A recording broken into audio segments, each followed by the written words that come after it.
Well, hello there. Let's get right into it. Let's talk about 5 things you need if you are planning on moving to Destin, Florida. So, if my teeth are chattering a little bit, it is cold on the coast today, probably 28 degrees, wind chill probably 10 degrees less than that. So, you don't own a lot of jackets and sweaters and that sort of stuff when you live in paradise.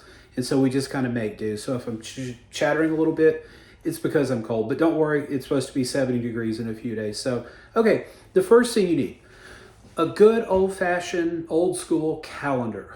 Not something on your phone or an alert on Gmail or anything like that, but an old school calendar. And what you do is you take this calendar and you stick it in the kitchen near the refrigerator. And especially if multiple people live with you, a spouse, significant other, maybe some kids, everyone and their brother is going to visit you. Well, Doug, you don't understand my situation. I moved here from Kentucky or Louisiana, and people really didn't visit me too much. I was the one that always had to travel for holidays to be included. Oh, sweetheart, wait till you move to the Emerald Coast. Everyone's going to visit, and they're all going to want to kind of visit at the same time. It's really strange. So you take this old school calendar, and when Uncle George calls and he wants to come visit you for 5 days, naturally on your couch for 5 days, you write down Uncle George and the dates he's going to be here.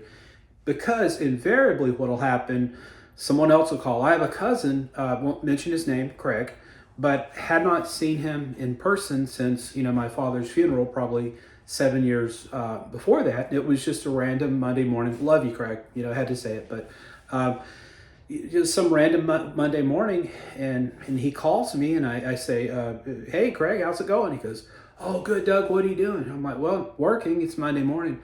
Well, we're about 6 hours out. I'm like, 6 hours out from where? And he goes, your beach. And so Cousin Craig, true to form, pulled in around 3:30 that afternoon. And so people are going to do that. Go ahead and have that old school calendar. It's going to save you a bunch of hassle. Put their names down on there. And then when someone calls, just tell them, sorry, Craig has the couch for the next 4 days. Maybe you can come next week. And don't be afraid to say no. One of the first people I met here on the coast, she told me, she goes, Doug, you got to learn how to say no. I said, well, what does that mean? She goes, well, you work for a living. And so people are just going to randomly show up. You can't always drop everything and go into vacation mode just because, they're on vacation or passing through to their vacation. So you have to be able to say, I can eat dinner with you tonight, but I have to work. Today's a work day for me. So get you a nice calendar. 2, sunscreen. And frankly, if I were about to move to the Emerald Coast and someone on a video said buy sunscreen, this is about the time where I'd press stop or move on to the next video. So, but it is so freaking true. I kept my real estate license in Louisiana, different state, and I went back there and hadn't really been out to the beach to sunbathe or anything that much. I still work, and so they were like, did you sleep in a microwave? Your skin is dark, and I'm dark complected by nature, but even then. So the sun is intense here, and it's, golly, I'm not a weather person, so I can't tell you how many days a year of sunlight, but it's a freaking lot. And I'm telling you, it is so tempting when you pull up to the house and you look to the left and that beach is just beautiful and you've had a long day. It's hard not to go walk on it. So keep some sunscreen in the car, in Jeep in my case, and just put that on your face so you don't have the skin cancer, and go out there and enjoy Destin. But so the second thing you want is sunscreen. Number 3, critically important here on our list, 4 minutes into the video, you need a plan for hurricane season. And so the time to plan for hurricane season is not when the storm is 2 days out. Okay. So you need a plan, and within this plan, have enough money to be gone for 10 days. Okay. So if a storm was to hit, we've been blessed for a long, long time here in beautiful Destin, Florida. They call it the Destin bubble or the Destin dome, they tend to miss, but, as a result of that, you need to have enough money to stay in a hotel or an Airbnb 10, 12 days. Okay, so will the storm last 10 days? No, it's not Noah's Ark. But what will happen is that storm will go through. They have to clean up. They have to bring facilities, electricity, water, all that good stuff. And so you might be out of your house a while. During Hurricane Opal, there were some people that were out much longer than 10 days. But, 10 days is a good plan. And, that gets expensive in a hurry if that Airbnb is $175 a night, and then you got 3 meals a day, or maybe you go buy some groceries. That can add up, plus lost income if you're still working in the area. So have a plan for hurricane season. Know more about, talk to the neighbors. So, hey, if you were here with Opal, what happened here in Opal? And so you never want to gamble with that. If you feel uncomfortable, just evacuate. The locals, they've been here longer, they may make fun of you a little bit, but I'd much rather be made fun of in Atlanta than, drown. So have yourself a plan for hurricane season. And 4, a good attitude. Now, it's easy once you've lived here a while. It does sort of normalize after, a couple of months. So, hey, this is my home. I live here now. I'm not on vacation. And so it's easy, especially during peak season, to get a little frustrated when you get behind a golf cart on Highway 98 and they're going 12 miles an hour and just seeing the sights and you're about to have a stroke. Well, before you honk that horn, or get aggressive with them or yell at them, just understand that young family, they probably saved their money all year to come visit a place you call home for 5 or 6 nights. And so have a little empathy, appreciate it. One of the things I enjoy doing, I enjoy going to one of the Alvin's Island, one of the tourist shops, and you hear the coolest conversations. These kids, and I raised 4, back in my day, but boy, I sound 100. But you'll go in there and you'll hear these kids negotiate with mom and dad. Hey, could I get an advance on the next 3 months allowance so I can buy this ship?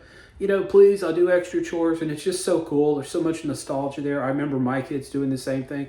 They still do when they come visit, by the way. The answer's still no, but they still try. And so, try to just enjoy it all. People in Destin, for the most part, have a great attitude. They're very friendly. You strike up conversations in grocery stores. In many ways, it reminds me of my, hometown in central Louisiana, a very strong sense of community. And so when you run into tourists, just ask them, hey, is there something I can help you with? Do you need a recommendation for dinner? Do you, do you need to find out where the public access is for the beach? Just be that guy or gal that's a good ambassador for our area, because we do depend on tourist bucks and the military to really kind of, pay our sales tax. So we're not paying 50% sales tax as locals here. So there is an economic benefit to being nice to tourists, but just on a greater level, just be a cool human and be nice to them. The final thing, number 5, and this, I can't give you all the insider tips on a video. I'd get in trouble for that. But the 5th thing you need is an appetite for an early dinner. Now, the 7-8 months where it's not peak season, you can go to a restaurant anytime you want. Most restaurants I could walk into this time of year, it's January, 6:30 on a Saturday or Sunday and walk right in, Now, Beauchamp's always has a 3-hour wait, but if you wait there, it is worth it, right? So, but what we've learned, and I learned this while visiting here over the years with my family, if you'll do a meal between 2 and about 3:30, okay? So the lunch crowd, they've done their thing. The supper crowd, or dinner, depending on where you're from, they're still at the beach. So there's this sweet spot there to where even during peak season, you can normally get in that restaurant with minimal delay. And especially if you, like I was, you have 4 kids and you need one of those bigger tables, good luck going to Fuddpuckers at 6:30 p.m. on a Friday night and telling them table for 8. It'll happen, but you might be looking at their breakfast menu by the time you get seated. So, that's 5 things anyone moving to Destin, Florida needs. If you found value from this, please like and hit subscribe so you can, be the first to know about new videos. If you need help selling your home along the Emerald Coast or purchasing in the area, I'd be more than happy and honored to work with you and your family. My name is Doug Rogers, Remax Coastal Properties, 318-613-1994. You can reach out to me by phone or reply here in the comments and we'll help you out. Go make it a great day.